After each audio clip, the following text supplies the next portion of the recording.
Hi everyone, this is Holly Jackson, Student Success Librarian at North Hall Library, and I'm so excited that you're joining us for a new Research Tips Thursday. This week we're going to talk about Zotero, which is a really great tool for keeping track of your sources. It's called a citation management tool. We're going to go ahead and just dive right in. So if we go in here and we go to Zotero, Zotero.org, it will take you to where you can sign up and download Zotero, and it is a free tool. Like I said, there is a paid option for storage, but otherwise you don't necessarily need it. So you can either download it to your desktop, like I have here, or you can go in and you can use the web library, which can hold the same things that you see in the desktop. So either option is totally fine. So what you're going to want to do is you're going to sign up for a free account. I've already logged in up here, but you would just go in and you can use whatever email address you're comfortable with. It doesn't have to be your Mansfield one. If you wanted to download the desktop option, you would just click download and download Zotero for Windows. There's also a really great option that I highly recommend.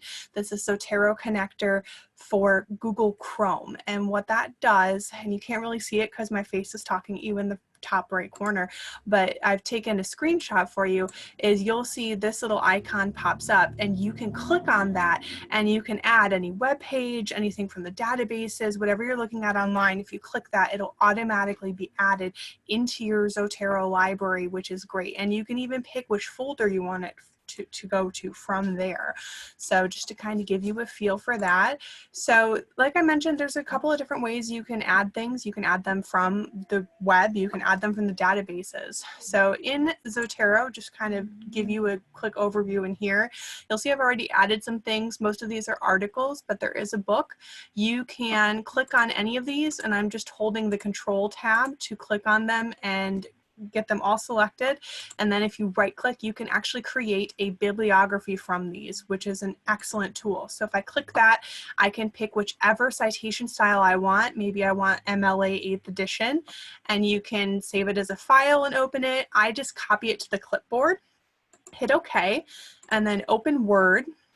And then if I go up here and I file, oops, and I go up into home, and I hit paste, there we go. All of these sources, they're in order. They've got all the data that is pulled straight from the databases that I got these from, and I can just go ahead and double check that nothing's missing and fix up anything, but it's already done most of that work for me in just a couple of seconds. It's one of the great things about Zotero. If I go into any of these and I click on one specifically, you'll see it's automatically pulled a lot of the information when I saved it. And I can make post-it notes on them. I can actually keep track of the annotations if I were doing annotated bibliography. So this one up here I said might not be the most useful. Whereas if I go under my book, I said, check this one out.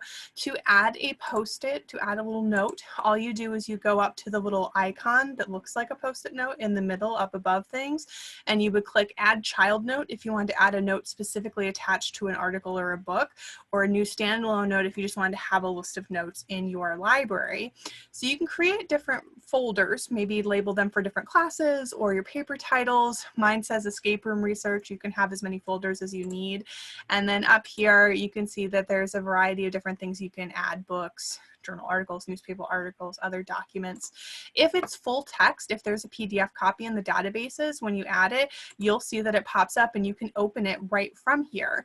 If it's something you need to request from interlibrary loan, you can also add the PDF copy into Zotero and keep it right here with all of your notes and your annotations in one spot, which is one of my favorite things to use Zotero for. So I can just upload whatever I want in here, make my notes, keep track of them, create a bibliography. It's really helpful, especially as I get into projects where I'm looking at a ton of resources. It can help me sort through what I've looked at, what I'm going to find useful, and how I'm going to use it with these notes.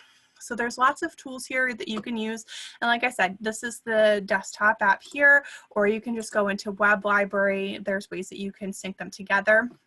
So if you have questions, if you want to give this a try and you're running into issues, go ahead and reach out to your librarians. In particular, if you have questions about Zotero, feel free to email me at hjackson@mansfield.edu, and I'm happy to help. And if you have other questions about your research, definitely let us know.